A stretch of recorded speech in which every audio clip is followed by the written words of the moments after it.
ನಮಸ್ಕಾರ ವೀಕ್ಷಕರೇ, ನಾನು ನಿಮ್ಮ ಮಂಜುನಾಥ್ ಅಡ್ವೊಕೇಟ್ ಮಾತಾಡ್ತಾ ಇರೋದು. ಇವತ್ತು ರಾಜಕೀಯಕ್ಕೆ ಸಂಬಂಧಪಟ್ಟಂತಹ ವಿಚಾರವನ್ನು ಮಾತನಾಡಬೇಕು ಅಂತ ಹೇಳಿ ಬಂದಿದ್ದೇನೆ. ಈ ಒಂದು ರಾಜಕೀಯ ಅನ್ನೋದು ಒಂದು ಸೇವೆನ ಅಥವಾ ಕರ್ತವ್ಯನ ಕೆಲಸನ ಅಂತ ಹೇಳಿ ಚರ್ಚೆ ಪ್ರಾರಂಭ ಆಗಿದೆ. ಇದು ಸೇವೆ ಅಂತಾದರೆ ಅವರಿಗೆ ರಾಜಕೀಯ ನಾಯಕರುಗಳಿಗೆ ಸಂಬಳ, ಪೆನ್ಷನ್ನು ಇದೆಲ್ಲ ಯಾಕೆ ಕೊಡ್ತಾ ಇದ್ದೀರಾ ಅಂತ. ಇಲ್ಲ, ಇದು ಕೆಲಸ ಅಂತಾದರೆ ಇವರಿಗೆ ಒಂದು ಮಿನಿಮಮ್ ಕನಿಷ್ಠ ಮಾನದಂಡ ಮತ್ತು ಪರೀಕ್ಷೆ, ಅರ್ಹತಾ ಪಟ್ಟಿ ಯಾಕೆ ಇಲ್ಲ ಎಂಬುವುದರ ಕುರಿತು ಚಿಂತನೆ ನಡೀತಾ ಇದೆ. ಯಾಕೆ ಅಂತ ಹೇಳಿದರೆ, ಪ್ರತಿಯೊಂದು ಕಸ ಗುಡಿಸುವ ಕೆಲಸಕ್ಕೂ ಈ ಒಂದು ಸರ್ಕಾರ ಒಂದು ಮಾನದಂಡಗಳನ್ನು, ಒಂದು ಕನಿಷ್ಠ ಅರ್ಹತೆಗಳನ್ನು ಪಟ್ಟಿ ಮಾಡ್ತಾ ಇದೆ, ಕೇಳ್ತಾ ಇದೆ. ಸೊ ಡಿ ದರ್ಜೆಯ ನೌಕರರಿಗೂ ಕೂಡ ಒಂದು ಪರೀಕ್ಷೆ, ಒಂದು ಅರ್ಹತೆ ನಿಗದಿ ಮಾಡಿರುವಂತಹ ಸರ್ಕಾರ, ಇಡೀ ಈ ಸರ್ಕಾರವನ್ನು ನಿರ್ವಹಿಸಿ ಈ ಒಂದು ಅಧಿಕಾರಿಗಳನ್ನು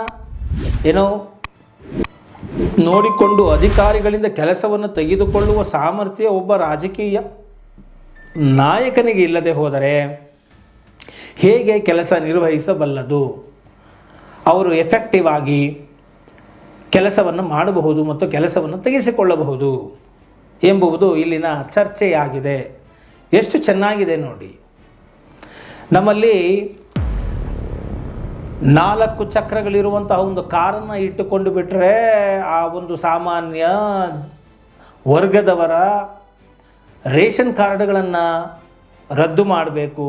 ಅವರು BPL ಅಂದರೆ ಬಿಲೋ ಪಾವರ್ಟಿ ಲೈನ್ ಬರೋಲ್ಲ, APL ಆಗ್ತಾರೆ, ಅಬೋ ಪಾವರ್ಟಿ ಲೈನ್, ಬಡತನಕ್ಕೆನ ಮೇಲ್ಮಟ್ಟವರು ಆಗ್ತಾರೆ ಅಂತ ಹೇಳುವಂತಹ ಈ ಒಂದು ಸರ್ಕಾರ ಒಮ್ಮೆ MLA MP ಬಿಟ್ಟರೆ ಜೀವಮಾನ ಪರ್ಯಂತ ಅವರುಗಳಿಗೆ ಪಿಂಚಣಿಗಳನ್ನು ಕೊಡುವಂತಹ ವ್ಯವಸ್ಥೆ ಇದೆ. ಆದರೆ ಇಲ್ಲಿ ರಾಜಕಾರಣಿಗಳು ನಿಜಕ್ಕೂ ಅದಕ್ಕೆ ಅರ್ಹರಾಗಿದ್ದಾರಾ? ಅಂದರೆ ಅವರು ಅದನ್ನು ಪಡೆದುಕೊಳ್ಳುವಲ್ಲಿ ಅವರು ಅರ್ಹತೆ ಏನು? ಅಂದರೆ 100 ಕೋಟಿ 1000 ಕೋಟಿ ಡಿಕ್ಲೇರ್ ಮಾಡ್ಕೊಂಡಿರೋರಿಗೆಲ್ಲ ಪಿಂಚಣಿ ಕೊಟ್ಕೊಂಡು ಕೂತ್ಕೊಳ್ತಾರೆ.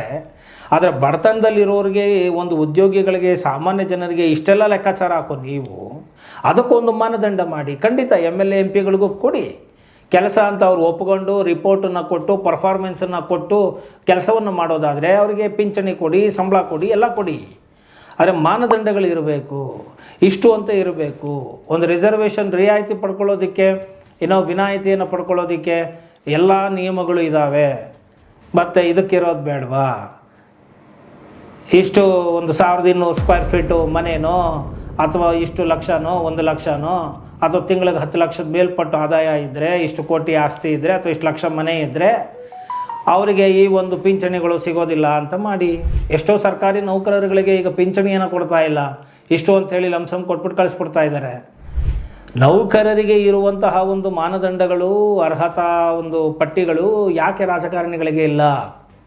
ಇದು ಕೂಡ ಚರ್ಚೆ ಆಗಬೇಕಾಗಿದೆ. ಇದರ ಮೇಲೆ ತೀರ್ಮಾನ ಮಾಡಬೇಕು. ಆದ್ದರಿಂದ ಇದು ನಿಜವಾಗಿಯೂ ನಿಮಗೂ ಕೂಡ ಇದರ ಬಗ್ಗೆ ಚರ್ಚೆ ಆಗಬೇಕು ಅಂತಾದರೆ ನೀವು ಕೂಡ ಈ ಒಂದು ವಿಡಿಯೋವನ್ನು ಬೇರೆಯವರಿಗೆ ಶೇರ್ ಮಾಡಿ, ನಿಮ್ಮ ಕಾಮೆಂಟ್ಗಳನ್ನು ಮಾಡಿ, ಇಷ್ಟ ಆಗಿದೆ ಆದಲ್ಲಿ ಲೈಕ್ ಕೊಡಿ ಅಂತ ಹೇಳ್ತಾ ಈ ವಿಡಿಯೋವನ್ನು ಇಲ್ಲಿಗೆ ಮುಗಿಸ್ತಾ ಇದ್ದೀನಿ.